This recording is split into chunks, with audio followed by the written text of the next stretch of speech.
Welcome to the Three the Hard Way podcast with G-Wiz, DJ Blaq, and OG Bobby P. This episode, we will discuss recent news in urban culture and revisit 8-Ball and MJGs in our lifetime, 20 years later, and end the episode with How Stupid Can You Be? Now, back to Three the Hard Way. All right, welcome to Three the Hard Way, where we celebrate Southern trap and urban culture. I am 901's favorite DJ Blaq. My brother from the same mother, OG Bobby P. And my brother from another mother, G-Wiz from Greenstorm Media. Round of applause, please. Thank you. Good morning, good afternoon, good night. I don't know when you're listening, but you are now listening to Three the Hard Way podcast. OG Bobby P, what's happening? I'm good, man. DJ G-Wiz, what's happening with you? Not much. All right, man. Welcome to Three the Hard Way. Today we're going to start off, we're going to talk about recent news in the urban culture. We got Beyonce done popped out, something brand new. Yeah, she dropped Homecoming. She dropped a surprise album in the middle of the night. She always does that shit. And then she put the documentary. We knew the documentary was coming, but then she put the surprise album to go with it.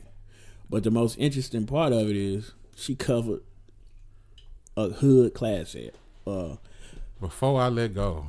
Barbecue classic. Yeah. Summer Jam. Before I Let Go. And I Take Keith produced this. That's pretty much what. Yeah, Take Keith. Take Keith getting so much money. Jesus. What is? Take Keith did like Non-stop, shoot, all Block Boy JB stuff. Yeah. Oh, he's from Memphis. Yeah, Take Keith from Memphis. Oh, okay. Yeah. He's getting it. Yeah, we gotta celebrate that because he's a Memphis product. Right. Salute to Take Keith. He went to MTSU. Take Keith, yeah, niggas up. yeah. Take Keith getting it. Beyonce always sneaking up on people. I think she sneak up on Jay-Z in the middle of the night. I think she's scaring while he going pee or something like that. She just jump out the closet or something. She always on this surprise stuff, man. I don't know. It's her marketing strategy where you don't need the rollout. Yeah, she got the beehive. Yeah. So all she got to do is be like, tell the world. You know what I'm saying? And they go edit. And you can't say nothing about Beyonce. No, nothing bad. Shout out to the beehive. And we love Beyonce. Yeah, we are not gonna say nothing bad about Beyonce. Beyonce, I will say something bad about Beyonce. I don't care. I don't see it, but women love it. Like, you don't see what about Beyonce? Like why they adore her so much? Cause she is richer than all of them. They have to. They're like, I don't care who you are. If you're a woman and you're rich, all the other women are like, yes. I don't think it's that. Like, I don't understand it, but I kind of understand it. I was listening to her songs, and she breaks her lyrics down where it's average day layman's. Yeah. Like layman, and you feel like that I Slay song where she say, I keep the hot sauce in my purse or whatever. Well, she's okay, so Beyonce is just hood enough, but just smart enough, but just ratchet enough. Like, she's like what girls want to be. It's like, I don't want to be all the way out there, but I want to let you know that it can go down like this. You know what I'm saying? Like, you know, she did some other stuff, but she did Bubblicious also. You know what I'm saying? Yeah, I'm not riding with Beyonce. Like, I will bump Partition because I like that nasty type stuff. Like, I like the Stallion, Big Old Freak. I like to hear them type of lyrics. So I listen to Partition and Drunken Love and you like ratchet Beyonce. Dance for You. Yeah. Like all the freakums.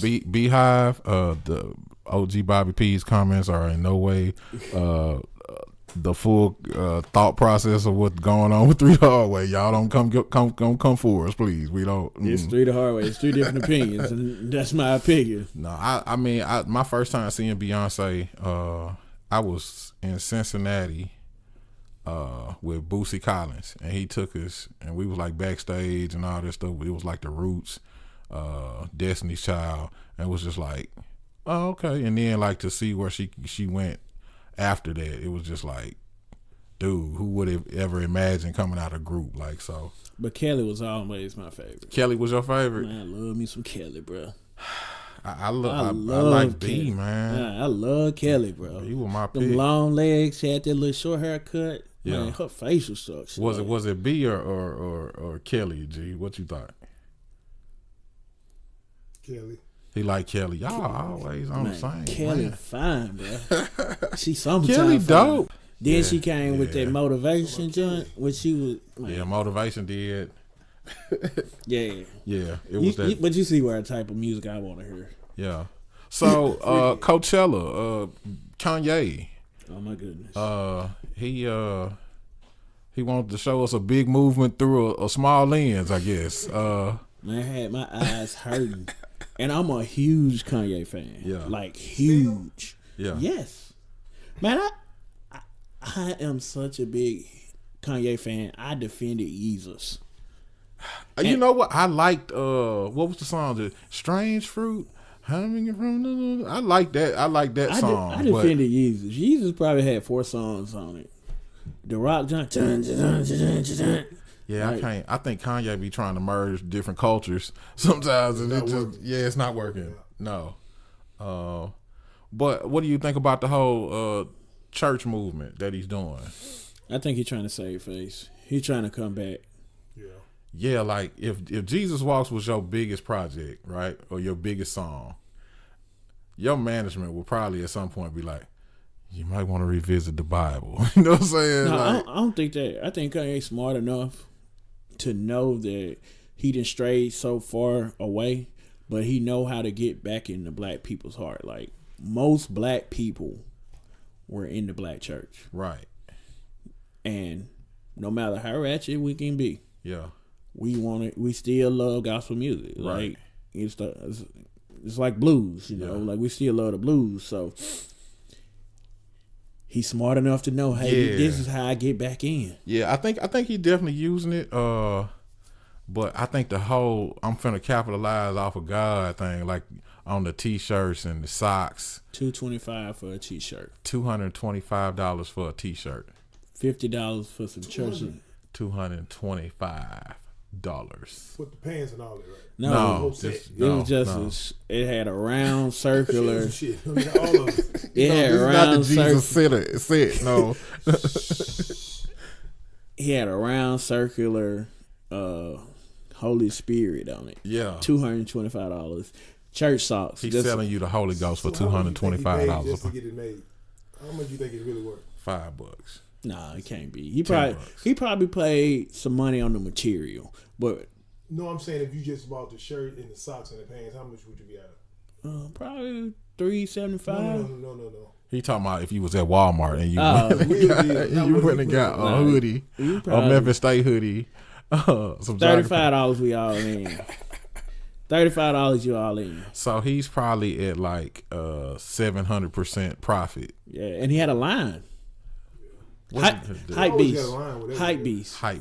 They hype beast. Like I'm not paying it. Like I just bought a Crenshaw shirt.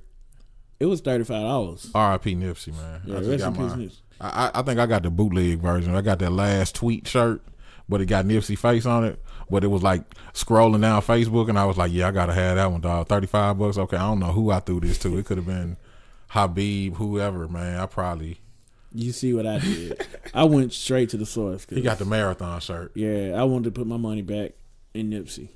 Take care of his kids. Yeah. Nip mean a lot still. Like, yeah. But yeah.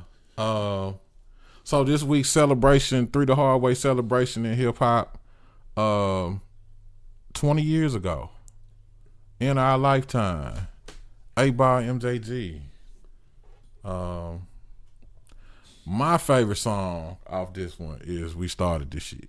We started this shit, and we gonna finish it. That was some motivational music, riding in a Cadillac. But you gotta talk about how "In My Lifetime" popped up, because if you look at 8-Ball MJG as a group, we were on them from Mr. Big. Definitely coming out hard. Yeah. So growing up as a Memphian and you listening to 8-Ball MJG, you looking at anything that got coming. You're like, okay, yeah, I'm ready for it. Anything else? They, in my opinion, they solidified what a whole lot of Memphis people thought, which was you have to go outside of the city to come back and win the city. Like when they went to Suave House, I mean, even back like Lay It Down and all of the, when they went to Suave House and they got recognition in other places, Orange Mound said, oh yeah, you know what I'm saying? Memphis was all the way with them. And you know, it's so many artists that we've seen. It's like they do well in the city, but when they go outside of the city and everybody else be like, oh man, that's hot, or yeah, that's the.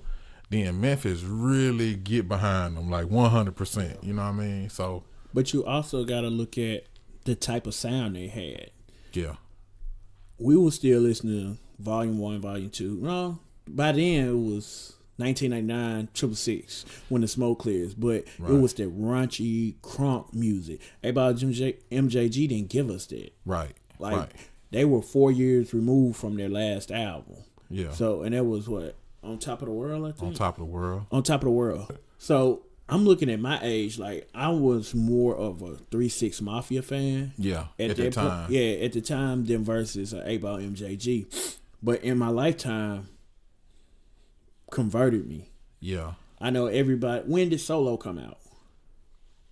His 8-Ball solo project. Lost. Yeah, Lost. Yeah. It wasn't too far after this. It was. Or was it before? I think, had they signed with Puff yet? No. When they did Lost. Lost? That's 2007. Okay. So Lost came out the year before. Okay. So they did On Top of the World. 8-Ball did Lost, the double album. Triple. Because there was a bonus CD. Name me one song off of that album, please. Pure Uncut. Pure Uncut. With Psychodrama. Okay. 8-Ball. Lost. Down and Out was on that My project. Homeboy's Girlfriend. Okay. Why Did I? So out of 3 CDs, yeah, these are the only songs that we can. But see, the last one was a compilation. Yeah, it was a compilation album. Yeah. I went out. Album? I bought that. I bought that one. Glory. Yeah, No More Glory. It came out in '97. Yeah. I didn't get listened to it. And I think MJG is a way better rapper than 8-Ball. Like let's get it. Like y'all think MJ is better? I think MJG is way better than 8-Ball. That's just me, but it's just us. Okay. Other than Pimp Tight MJ, give me an MJ line. Man, see, that's what I'm talking about. Like, see, I can. I marry her and keep her. Yeah, that was I like that one. You know what it is? But you could say if I said say Mr. Big verbatim first verse, I damn near everybody in here could give me that one. See, I was broke as a come on, say it with me. I was broke as a motherfucker. My life at the end. See, hold up. My so-called friends that had no ends to lend me. I have to bring the audience in the privileged conversations here. We argue behind the scenes, definitely, about Mr. Big. Yes, I say Mr. Big is an average song. Bullshit, and that's what I say. I say Mr. Big's an average song, but it's a hood classic, so everybody knows it. So that it's behind Nobody Needs Nobody in Memphis. To me, this is number 2. And Fly Gets No Slander. I think Fly Gets No Slander on this one. Lay It Down? Lay It Down, but you can't say the verse. I can't say the verse to lay it down. I know the hook. 9mm boys verbatim. Lay it down. I've said that in many clubs. You hoes, lay it down. But if they play Mr. Big, it don't make him a better everybody rapper. In the room can recite the verse. I think so. Everybody knew Trinidad James. Yeah, everybody knew the whole song. I don't know the first verse of Trinidad James. I don't know it. I really don't know it. But that's what I'm saying. If it had a kept going, it would have did it. But people, it was only thing in Memphis. We grabbed it, and we said this is our song and this is what we gonna listen to. Not only if you go to a Memphis club where they know if you go to Atlanta right now and you throw on Mr. Big, every nigga in the club is gonna know I was broke as a motherfucker. My life at the ENC. I'm telling you, make him a better rapper. I think he did a song that think is just gonna live forever. I think Mr. Big is a 7, a chick that's a 7 with some heels and makeup, and that makes it look better. That's what I think. Broke it down. Yeah. Okay, so I would say it like this. Mr. Big is a big booty girl in the club bent over. You never see her face, but that's the biggest booty you've ever seen, nigga. Like everybody saw that booty, bro. Yeah, like that's this out. that's it's that song. This gotta go. All of this is over with. Okay. He's on his tangent. No, but let's go back to this. Like, okay. Well, give me other songs that was on in our lifetime also. So Don't Flex was on here. Don't Flex is a pretty good club song. I still throw it on. But on this, like, this album wasn't a club album. This was one of them albums that rolled with you. Like, and that's what A-Ball and MJG give you. Right. You got albums that you ride to. So you get out in your car and you just ride around the city. Well, they definitely were influenced by Texas. I think they by being in the Texas market, which is one of those markets. If you can go platinum in Texas, between Dallas and Houston and some other parts, you pretty much can make all the money that any artist can make doing music. So I definitely heard the influence of a slow beat, riding beat. They wasn't really trying to turn the club up with this. No, it wasn't. But and this album, like, it shaped me. It's one of them albums that I can say shaped me, and like if I'm going through a difficult time, I listen to it. Right. When he say we ain't had a pot to piss, we got on stage, we rocked it. Like, like I feel that. Like I felt everything when it, and they set the tone of the album with that song. Right. That's started this. Yeah. And then they go straight into Paid Dues. Right. With CeeLo Green. And that was before he was crazy. CeeLo. That's before he Paid Dues. Yeah. I don't know what he was saying, but he was like Al Green was singing. It sounded good. You know what I mean? That's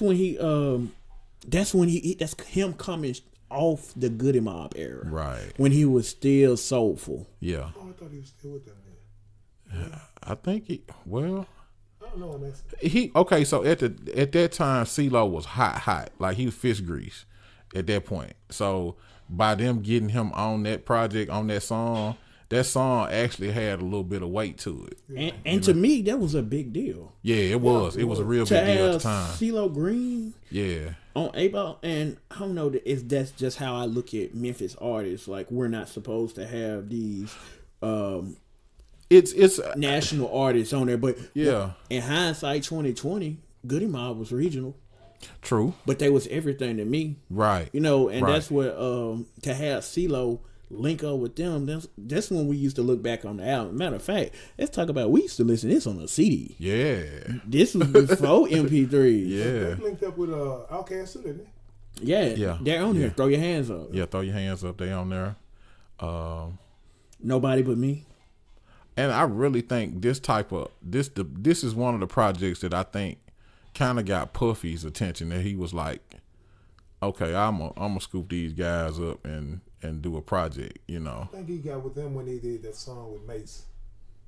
You think that's when he first kind of really started? I saw an interview because Puffy didn't know who they were, but Mace did. Yeah. So he asked him to put them on there. Yeah, and he was trying to, that's when record companies was trying to do their whole South movement. So you had a Bad Boy South. Yeah. So this was Puffy's play on trying to 99? Was it that far back? No, it wasn't. I think it was further on up, but I'm just saying, like, this, I think this is the project that kind of, in my opinion, probably got more people's attention because it wasn't your normal Memphis project, in my opinion. It had some real soul to it. It had some depth to it, you know, versus just some buck jump, shoot 'em up, lock 'em in the trunk stuff that Memphis was used to putting out at that time, you know. And this album wasn't that. Like, they did recycle Armed Robbery. Armed Robbery, yeah.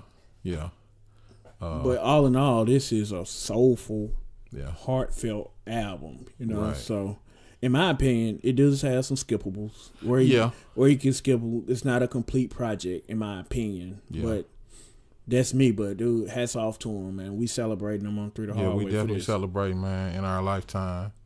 20 years later. 20 years later, man. Should salute to 8-Ball MJG. Yeah, that seemed like a bit long. I know. I know. We dating ourselves. This week's How Stupid Can You Be is a Florida man. It's always Florida, ain't it? Man. Charlemagne, he said the craziest people was in Florida and the Bronx, and sometimes I don't think he be lying about that. This week it's a Broward County. This guy pulls over a deputy, and the deputy thought he had did something wrong. Kind of find out the guy wasn't the deputy. He wasn't. No, he wasn't the deputy. He just had everything that looked like a police car, but he wasn't the police. And he pulled over the police officer. Yeah, he pulled over the police officer. You had a cousin that pulled over a police officer? Oh no, well, he was riding around like he was a police. Robbing people and shit. Yeah. I had a cousin that- So you faking like you the police, And and you pull over the police officer. that man got the worst look in the world. How stupid can he be? That's stupid. Like that's like the worst case scenario if you're trying to do that. Is you actually pull over a real officer. That's stupid. Man.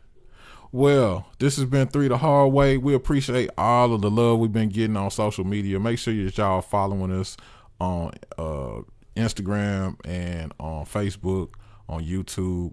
We have the podcast now on iTunes, on Google Play, and Spotify. So make sure you go and check us out on those platforms.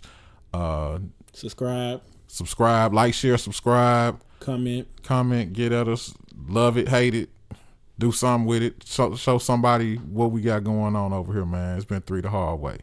Stay up.